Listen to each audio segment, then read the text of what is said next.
Good morning, dear students. Previous class basis na dimension na பார்த்தோம். இப்போ அதை ரிலேட்டடான ப்ராப்ளம் பார்க்க போகிறோம். Problem determine the basis and the dimension of the homogeneous equation 2x1 plus 2x2 minus x3 plus x5 equal to 0 minus x1 minus x2 plus 2x3 minus 3x4 plus x5 equal to 0. Next x1 plus x2 minus 2x3 minus x5 equal to 0. x3 plus x4 plus x5 equal to 0. So இப்போ இது எத்தனை equation கொடுத்துருக்காங்க? நமக்கு 4th equation கொடுத்துருக்காங்க. இது வந்து ஒரு homogeneous equation. So இதுலேருந்து நம்ம என்ன சால்வ் பண்ணோம் அப்படின்னா பேசிஸ் அண்ட் டைமென்ஷன் சால்வ் பண்ணணும். ஸோ இப்போ இதுக்கு வந்துட்டு நம்ம எப்படி எடுத்துக்க போகிறோம் அப்படின்னா சொல்யூஷனில் the given system can be written as AX equal to B. A அப்படிங்கிறது கொடுத்துருக்க வேரியபிள்ஸ் எத்தனை வேரியபிள்ஸ் இருக்குதுன்னு பார்க்கணும். x1லேருந்து நமக்கு x5 வரைக்கும் கொடுத்துருக்காங்க. ஸோ அப்போ 5 வேரியபிள்ஸ் இருக்குது. அதோட கோஎஃபிஷியண்ட்டை மட்டும் நம்ம வெளில எடுத்தோம் அப்படின்னா அதுதான் ஏவோட வேல்யூ. ஏக்கு ஃபஸ்ட் ஈக்குவேஷனில் உள்ள கோஎஃபிஷியன்ட் எடுக்கிறோம். x1க்கு 2, x2க்கு 2, அடுத்து நெக்ஸ்ட்டு x3க்கு -1, இங்கே x4 இல்லை, அப்போ 0ன்னு அஷ்யூம் பண்ணிக்கிறோம். நெக்ஸ்ட்டு x5ஓட கோஎஃபிஷியன்ட் 1. ஸோ ஃபஸ்ட் ஈக்குவேஷனில் உள்ள வேல்யூஸை நம்ம என்ட்ரி பண்ணியாச்சு. ஸோ செகண்ட் ஈக்குவேஷன் பாருங்கள். x1க்கு என்ன வேல்யூ வந்திருக்கு? -1, x2க்கு -1, அடுத்து x3க்கு 2, நெக்ஸ்ட்டு x4க்கு -3, x5க்கு 1 கொடுத்துருக்காங்க. ஸோ செகண்ட் ஈக்குவேஷனில் உள்ள வேரியபிள்ஸோட கோஎஃபிஷியன்ட் என்ட்ரி பண்ணியாச்சு. நெக்ஸ்ட்டு தேர்ட் ஈக்குவேஷன் பார்க்குறீங்க. x1க்கு 1, x2க்கு 1, x3க்கு -2, x4 இல்லை, அப்போ 0ன்னு அஷ்யூம் பண்ணிக்கிறோம். x5க்கு -1. அடுத்து ஃபோர்த் ஈக்குவேஷன் பார்த்தீங்கன்னா x1 x2 இல்லை, அப்போ நம்ம என்ன அஷ்யூம் பண்ணிக்கணும்? 0 0. நெக்ஸ்ட்டு 1, அடுத்தது 1 1, x3 x4 x5ஓட கோஎஃபிஷியன்ட்டில் 1 1 இருக்குது. ஸோ இப்போ இதெல்லாம் வந்து எப்படி ஏங்கிறது மேட்ரிக்ஸில் நம்ம அஷ்யூம் பண்ணிக்கிறோம். நெக்ஸ்ட்டு எக்ஸை எப்படி நம்ம டிஃபைன் பண்ண போகிறோம் அப்படின்னா கொடுத்துருக்க variables 5 variables x1 x2 x3 x4 x5. So next B பார்த்தீங்க அப்படின்னா ஈக்குவேட்டுக்கு அப்புறம் எல்லாமே 0 தான். அப்போது 4 ஈக்குவேஷன் இருக்குது. 4க்கும் வந்து நம்ம 0 0 0ன்னு அஷ்யூம் பண்ணிக்கிறோம். நெக்ஸ்ட்டு பார்த்தீங்க அப்படின்னா இதில் வந்து காஸ் எலிமினேஷன் மெத்தட் மாதிரி தான். ஃபஸ்ட் ரோவில் வந்து நமக்கு காஸ் எலிமினேஷனில் ஃபஸ்ட் ரோவில் ஃபஸ்ட்டு வேல்யூ 1 இருக்கணும், அகைன் 0 0 0 கொண்டு வந்துடணும். இங்கே வந்து அப்படிங்கிறது கிடையாது. பேசிஸ் அண்ட் டைமென்ஷனில் நமக்கு ஃபஸ்ட் ரோவில் என்ன வேல்யூ வந்திருக்கோ நம்ம அப்படியே என்ட்ரி பண்ணிக்க போகிறோம். ஸோ செகண்ட் ரோவில் பார்த்தீங்க அப்படின்னா ஃபஸ்ட்டு வேல்யூ x1ஓட வேல்யூ 0 வரணும். இப்போ 0 வரணும் அப்படின்னா அதுக்கு நம்ம கண்டிஷனை ப்ளேஸ் பண்ண போகிறோம். அப்போ இந்த ஃபஸ்ட் ஒன் ரோ வந்து R1ன்னு எடுத்துக்க போகிறீங்க. Second row R2, third row R3, fourth row வந்து R4ன்னு எடுத்துக்க போகிறோம். ஸோ இப்போ இந்த டேர்ம் x1ஓட வேல்யூ 0 வரணும்னா இங்கே என்ன கண்டிஷன் அப்ளை பண்ணிக்கலாம்? R2 → 2 R2 + R1 எடுத்துக்கலாம். ஸோ எடுத்துக்கிட்டோன்னா ஏன்னா இங்கே -1 இருக்குது, இங்கே +2 இருக்குது. அப்போ இதில் 2ஓட மல்டிப்ளை பண்ணோம் அப்படின்னு இது ரெண்டையும் ஆட் பண்ணோன்னா நமக்கு இந்த டேர்ம் 0 வந்துடும். அப்போ 2R1 + R2ங்கிற கண்டிஷன் எடுத்துக்கிட்டு அப்ளை பண்ணோன்னா இந்த டேர்ம் 0. இங்கே பார்த்தீங்க அப்படின்னா -2 + 2ன்னு அகைன் 0 வந்துடும். நெக்ஸ்ட்டு இங்கே பார்த்தீங்க அப்படின்னா 2 + 2 4, 4 - 1 3. நெக்ஸ்ட்டு பார்த்தீங்கன்னா 3 இங்கே இருக்குது. இங்கே 2க்கு அப்ளை பண்ணோன்னா -6, மேலே 0, அப்போ -6. நெக்ஸ்ட்டு பார்த்தீங்கன்னா 2 × 3 6 ப்ளஸ் இங்கே பார்த்தீங்கன்னா 2 × 1 + 1, அப்போ 3ன்னு கிடச்சிரும். ஸோ அகைன் பார்த்தீங்கன்னா நமக்கு இந்த டேர்ம் 0 வரணும். R3ல் வந்து 0 கொண்டு வரணும்.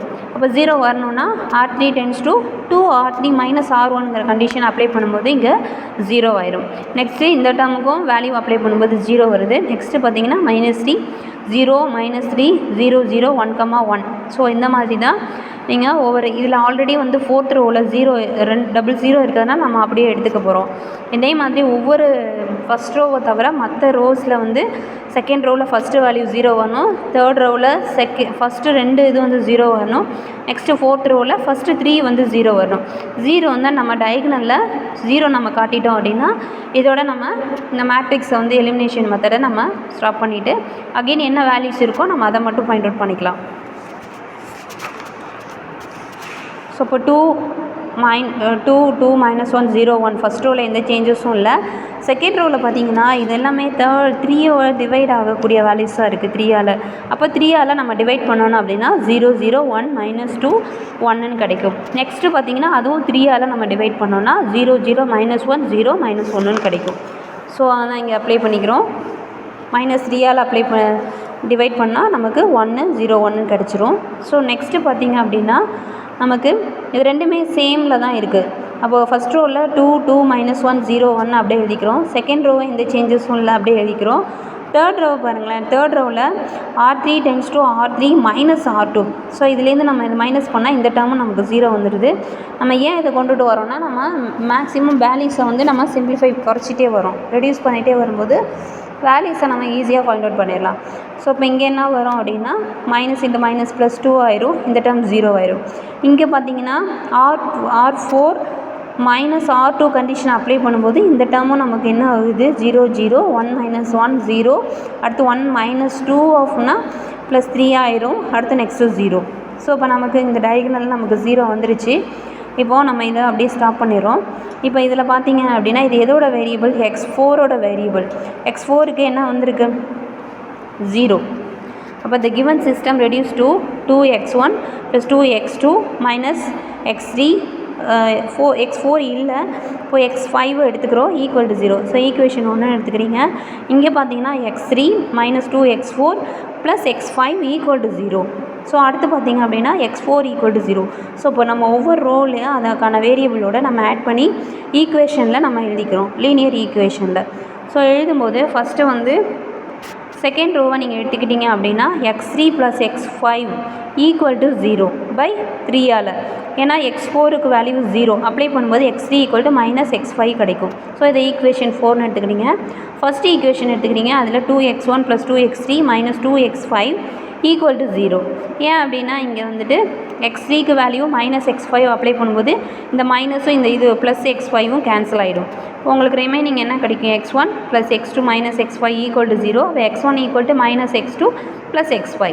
ஸோ அப்போ அந்த சொல்யூஷன் செட் இஸ் என்ன எழுதிக்கலாம் அப்படின்னா எத்தனை வேரியபிள்ஸ் இருக்குது? x1 x2 x3 x4 x5. இப்போ x1க்கு நமக்கு என்ன கிடைச்சிருக்கு? Minus x2 plus x5.